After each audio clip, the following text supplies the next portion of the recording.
এখন নাই আব্বার জ্বালায় কিচ্ছু খাই না।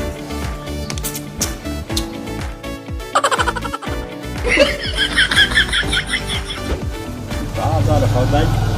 এ জায়গা কই না নাই আসবো আর এখন যাইতেছি তো বাজার বাজার ভাঙাই গেল নাকি হাই রে আঙ্গা আব্বা কিপটা গো, এই আমরা না 60টা খুন্ড করে 4 জনে দিত, আমি একলা খাইয়া লাইছি।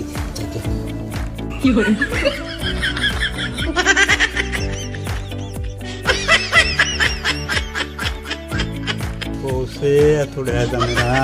হ্যাঁ কোন হুমুন যে খাইয়া এনে থুইয়া গেছে ভালো করে পরিষ্কার করে খায় নাই বসে কি কামটা করছে